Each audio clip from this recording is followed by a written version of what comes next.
Shalom ప్రభునేసు క్రీస్తు నామంలో మీ అందరికీ శుభములను సమాధానము కలుగును గాక. This is నేమియా from the art of Israel, Jerusalem. ఈ రోజు యుద్ధం అప్డేట్ లో కొన్ని ప్రాముఖ్యమైన అంశాలు చోటు చేసుకున్నాయి. వాటన్నిటిని నేను మీకు క్లుప్తంగా వివరిస్తాను, జాగ్రత్తగా గమనించండి. నిన్నటి రోజు అనగా సోమవారం రోజు రాత్రి వేళ ఇజ్రాయేలీ ఎయిర్ ఫోర్స్ టెహరాన్ నగరం యొక్క సరిహద్దులలో సర్ప్రైజ్ అటాక్ చేయడం జరిగింది. ఆ యొక్క ఖచ్చితమైన అటాక్ లో 300 మంది ఐఆర్జీసీ సోల్జర్స్ అక్కడికక్కడికే హతమవడం జరిగింది. అంతేకాదు ఆ యొక్క అటాక్ లో 2 ప్రధానమైన ఐఆర్జీసీ లీడర్స్ హతమవడం జరిగింది. ఎవరైతే మొన్నటి వరకు నెతన్యాహును చంపుతాము అంటూ ప్రెస్ నోట్లు విడుదల చేస్తూ వచ్చారో, నెతన్యాహు బంకర్ లో దాక్కున్నాడు, ఇదిగో చూడండి మేమైతే పబ్లిక్ లో తిరుగుతూ ఉన్నాము అనుకుంటా సవాలు విసిరారో, వారిరువురు నిన్నటి రోజు హతమవడం జరిగింది. వీళ్ళు చాలా ప్రాముఖ్యమైన ఫిగర్స్. ఇందులో ఒక వ్యక్తి మరణించిన మాజీ ఇరాన్ సుప్రీం లీడర్ అయిన ఖామేనీకి ఎంతో దగ్గర వ్యక్తి. ఒక రకంగా చెప్పాలంటే ప్రస్తుతము ఇరాన్ దేశం యొక్క దాడులనన్నిటినీ దగ్గర ఉండి మానిటర్ చేస్తున్న వ్యక్తి. అతడు నిన్నటి రోజు రాత్రి ఇజ్రాయెల్ దేశం జరిపిన దాడులలో అక్కడికక్కడికే హతమొందడం జరిగింది. ఇది ఇరాన్ దేశానికి చాలా పెద్ద లాస్. ఈ వ్యక్తి ఎంత క్రూరుడు, ఎంత మూర్ఖుడు అనంటే, గత కొన్ని రోజుల క్రితము ఇరాన్ దేశంలో పెద్ద ఉద్యమమే జరిగింది ఈ యొక్క ఐఆర్జీసీకి, ఈ యొక్క ఇరాన్ ప్రభుత్వానికి వ్యతిరేకంగా. అయితే ఆ ఉద్యమంలో అనేక మందిని అతి కిరాతకంగా కాల్చి చంపడం జరిగింది, అనేక మందిని అణిచివేయడం జరిగింది, అనేక మంది గాయాల పాలవ్వడం జరిగింది. అయితే ఎవరైతే గాయాల పాలయ్యారో వారిని హాస్పిటల్లో అడ్మిట్ చేసి వారిని ట్రీట్ చేస్తున్న నర్సెస్ ఎవరైతే ఉన్నారో ఆ నర్సెస్ ని కూడా ఇదిగో ఈ అధికారుల యొక్క పర్యవేక్షణలో వారిని అతి కిరాతకంగా అత్యాచారం చేసి, అనేక మంది నర్సెస్ ని అత్యాచారం చేసి చంపివేయడం జరిగింది. ఆ నర్సెస్ ని బెదిరించారు, డాక్టర్లను బెదిరించారు వీళ్ళని ట్రీట్ చేయకూడదు అనేసి.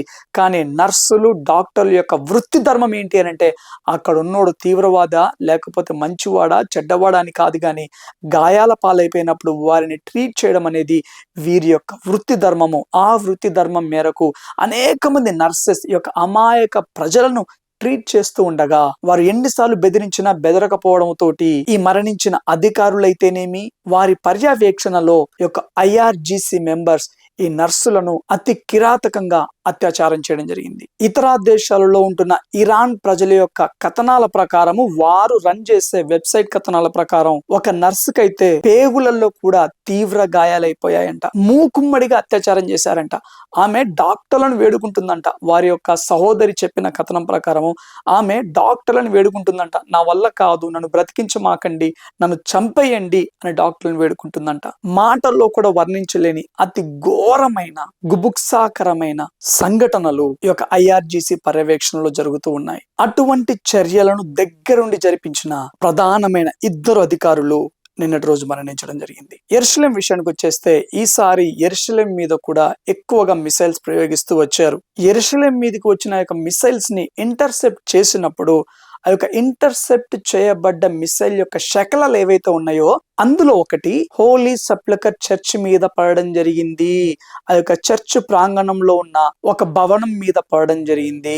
హోలీ సెప్లకర్ చర్చ్ అంటే మీలో చాలా మందికి తెలిసే ఉంటుంది. అదే స్థలంలో యేసుక్రీస్తు ప్రభువు వారిని సిలువ వేశారు అని ట్రెడిషనల్ గా చెబుతూ వస్తూ ఉన్నారు. అంతేకాదు ఇంకొక హైలైట్ ఏంటి అని అంటే, టెంపుల్ మౌంట్ యొక్క ప్రాంగణంలో ఏ ప్లేస్ లో అయితే ఈ యొక్క అలక్సా మసీదు ఉన్నదో, ఏ ప్లేస్ దగ్గరలో అయితే ఈ యొక్క డోమ్ ఆఫ్ ద రాక్ ఉన్నదో, ఆ ప్రాంగణంలో మరొక మిసైల్ యొక్క శకలాలు పడిపోవడం జరిగింది. ప్రస్తుతము యుద్ధం మాత్రము ఇంకా తీవ్రమయ్యే అవకాశాలు ఎక్కువగా ఉన్నాయి అని కొందరు చెబుతూ ఉన్నారు. కానీ ఈ యొక్క ప్రభుత్వం వారు కూడా మేబీ నెక్స్ట్ వీక్ వరకల్లా కొన్ని స్కూల్స్ ని మేము రీఓపెన్ చేస్తాము అన్న ప్రకటనను వారు ఇవ్వడం జరిగింది. దయచేసి గమనించండి, ఈ యొక్క ఇజ్రాయెల్ దేశ ప్రభుత్వం నిమిత్తం ప్రత్యేకంగా ప్రార్థన చేయండి, అధికారుల నిమిత్తం ప్రత్యేకంగా ప్రార్థన చేయండి, నెతన్యాహు గారి యొక్క ఆరోగ్యం నిమిత్తము ప్రతి ఒక్కరూ ప్రార్థన చేయవలసిందిగా మనవి చేస్తా ఉంటున్నాను. దయచేసి గమనించండి, రేపటి రోజు నేను ఒక వీడియో చేయబోతా ఉంటున్నాను.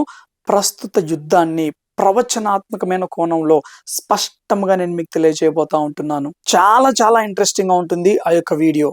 లేఖన ఆధారాలతోటి ఈ యుద్ధ పరిస్థితులను, ఈ యొక్క ప్రొఫెటికల్ టైం లైన్ ని నేను మీకు వివరించబోతూ ఉన్నాను. చివరి వరకు వీడియో చూసిన ప్రతి ఒక్కరికి ప్రభు నామంలో వందనాలు తెలియజేస్తా ఉంటున్నాను. దయచేసి ఇంకెవరైనా సబ్స్క్రైబ్ చేయనట్లయితే యెరూషలేం నుండి యుద్ధానికి వచ్చిన అసలు సిసలైన సమాచారం కొరకు తప్పకుండా సబ్స్క్రైబ్ చేయండి, ఒక వీడియోను లైక్ చేయండి, మీ అభిప్రాయాలను కామెంట్ రూపంలో మెన్షన్ చేయవలసిందిగా మనవి చేస్తా ఉంటున్నాను. Thank you all, God bless you.